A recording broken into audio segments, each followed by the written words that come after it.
What is up, YouTube? I'm Shawn, your Charleston realtor, coming at you with another video about Charleston real estate. Today, I'm going to give you the 2024 update on Goose Creek and why this area is becoming a secret hotspot. If you haven't seen my 2023 video, be sure you go back and you watch that one too. Make sure you stay all the way till the end of this one because I'm going to cover some of the new changes to short-term rentals and some of the awesome new amenities coming to Goose Creek in 2024. So let's dive right in.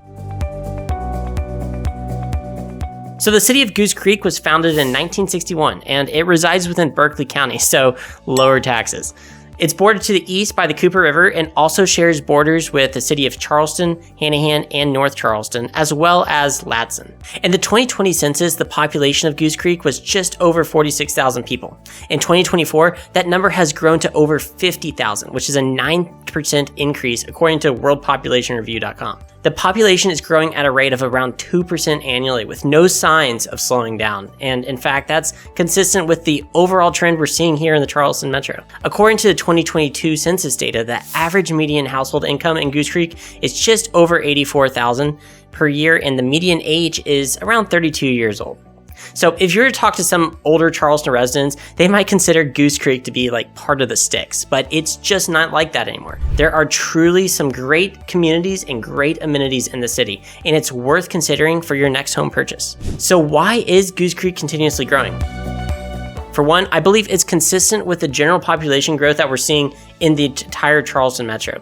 Land has historically been cheaper the further north you go from the peninsula, so this has enabled home builders to spring up developments and apartment complexes to meet the housing demand with affordable middle-class homes. This makes it an attractive option for families and individuals looking to maximize their purchasing power while still remaining in close proximity to the Charleston metro.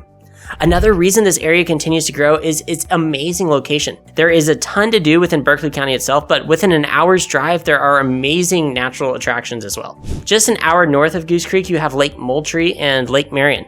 These lakes are pretty popular in the low country and offer a lot to folks who love the outdoors. And if you want to get out for the weekend and go camping or hiking, you can find plenty of opportunities at these lakes with over 10 miles of trails in Santee State Park alone. About an hour northeast of Goose Creek, you have the Francis Marion National Forest. This natural forest is a lush landscape filled with wildlife and swamps. You'll find lots of bald cypress trees here, giving you, a visitor, a really unique look at what the low country used to look like. Francis Marion spans over 250,000 acres and offers a wide variety of recreational opportunities, including hiking, biking, and canoe trails. Keep in mind that Goose Creek is only 17 miles away from downtown Charleston and 28 miles to some of the most beautiful beaches in all of South Carolina. You really can have all of the best worlds when you live in a place like Goose Creek. Couple all of this with the most affordable cost of living, particularly in terms of housing, you can see why this area continues to grow with no signs of slowing down. So let's talk about the layout of the city. I like to divide Goose Creek into three major areas: west of Highway 52, east of Highway 52, and south of Red Bank Road. So west of Highway 52, you're going to find communities like Crowfield Plantation and Foxborough. Crowfield is probably the largest and most sprawling community within Goose Creek. It's considered a golf course community and has a ton of walking paths and parks. It also has a just completely different vibe from a lot of the newer construction neighborhoods. It has, mature trees, tons of sidewalks, paths. It's, one of those, classic Charleston neighborhoods. Now, St. James Avenue is the major road that goes through this half of Goose Creek. Almost every grocery store is on St. James Avenue, and while there are some newer communities in this area, most of them are going to be older and more established. If you're looking for a suburb living and you want to be 5 to 10 minutes away from grocery stores or restaurants, this might be the area for you. Now, east of Highway 52 are neighborhoods like Brickhoe Plantation, Sagefield, and Boulder Bluff. This area is constrained by Highway 52 to the west and Red Bank Road to the south. There's a mix of new communities, that is, neighborhoods that were built in the past 10 to 20 years, and older, more established neighborhoods. I would say this area is becoming home to more new construction in the last few years. There are very few restaurants and grocery stores in this part of Goose Creek, but with new construction becoming more and more popular, this area, it has been changing. You might find that homes are priced less than other places in Goose Creek, not because it's a bad location, just because it's not central to most other things.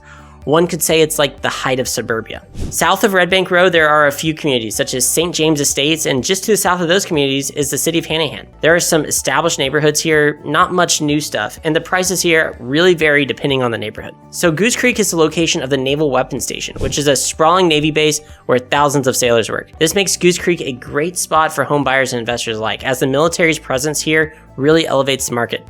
Amazon has a distribution center right outside of the limits of the city to the south, and there's also a pretty large aluminum plant in Goose Creek.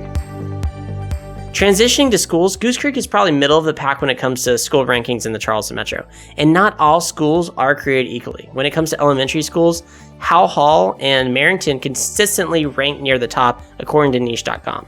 You also have a few middle schools like Merrington, Westview, and Sagefield that have wildly different rankings year after year. So definitely take a look at greatschools.com if you want to look more into the middle schools. And now there's also two major high schools in the city. That is Stratford and Goose Creek High. Of the two, I have had clients try to send their kids to Stratford High over Goose Creek High. But again, those rankings, they change year after year.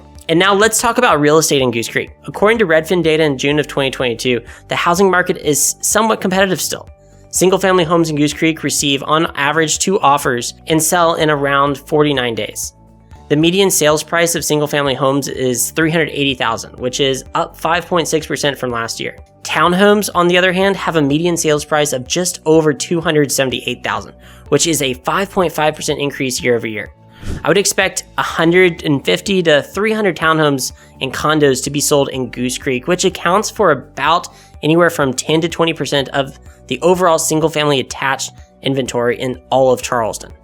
If you're looking for a townhome, expect to be shopping in the $200,000 to the $280,000 price range. Now, if you're looking for a modern, newer single-family detached home, you should expect to spend anywhere from $300,000 up to $420,000 or $430,000.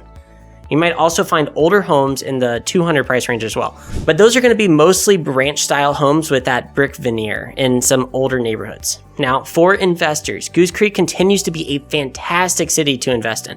The constant flow of military personnel coupled with the rapidly growing population means that housing is in super high demand. Compared to the rest of the Tri-County area, Goose Creek is still a lower price point, but is only a short drive to everything that Charleston has to offer. The city has made some recent changes to the short-term rentals in 2023, requiring those who own Airbnbs and Verbos or use their home for transient guests to get a short-term rental permit. In reality, the reason for this change is so that the city can collect more money. For most, this change isn't going to be a major impact at all. You'll be required to get a separate permit for each unit, and it must be renewed annually. Owners of the short-term rental properties now have to provide off-street parking and inform neighbors, among other rules, but they're pretty minor. And while this could be a minor headache for investors in Goose Creek, I think these changes will benefit you in the long run. As the cities continue to grow, it just makes sure that we maintain those high standards that we've come to expect here in Goose Creek. As property values in the area continue to grow year over year, having multiple investment properties or rentals in Goose Creek is still a great investment, and permits like this ensure your rental properties aren't diminishing in value over time. If you ask me, it's worth the small headache. Let's talk about some exciting new amenities opening in Goose Creek this year. One of the most significant additions is the Joseph S. Danning Amphitheater, which is expected to open on September 6th this year. Now, it is August as I'm recording this, so knock on wood. This is an 800-seat venue and is expected to be a major cultural hub, offering a range of performances from concerts to poetry readings, and even has stage-front dance floor. Other amenities here include a food truck court, an eat-in pavilion, and even a public restroom, thank goodness. The amphitheater is located just behind City Hall, adjacent to the city's recreation complex. Another exciting amenity that has recently opened since my last video about this area is the Central Creek Park. This 13-acre park has some incredibly modern and really cool features, especially for families. Now, we have the Deborah's Playground, which is a 26,000 square foot inclusive playground with an under-the-sea theme and is designed for children between 2 and 12. This playground is a mix of ground level and elevated play components that will help develop children's motor skills and cognitive skills and social skills. Up next is Casey's Pavilion. This is a 7,000 square foot activity area that has a covered and uncovered spaces. This pavilion has 4 pickleball courts, making it possible for people of all ages and abilities to connect and play together. A curated mix of organized sports, structured social events, and weekly farmers markets are just a few of the planned highlights for this park. And if the other two areas weren't enough, Goose Creek built a freaking water park within Central Creek Park. Continuing with the under the sea theme, this 2,600 square foot splash pad has more than 10 barrier-free aquatic play components. It's a great space for friends and family to play and exercise. And the final features of the park are the Eubanks volleyball and basketball courts. So fun fact, this was named in honor of Edmund Eubanks, which was a really long time member of the Goose Creek Recreational Commission. And so these two courts are located right next to each other, and they tend to always have games going on. An added bonus is that the volleyball court is actually a sand court, which can be pretty hard to find here in the Charleston area. So there you have it. That's my update for Goose Creek in 2024. This is a great city for those who are looking for a place in the Charleston area. Its close proximity to everything, low cost of living, and quiet neighborhoods make it a really desirable area. It's no surprise that it's growing, and with new amenities getting added, it's going to continue to grow in popularity.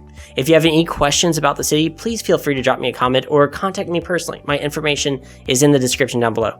Please consider giving this video a thumbs up and hitting the subscribe button if you found this information helpful, and I'll see you in the next Charleston Suburb Deep Dive.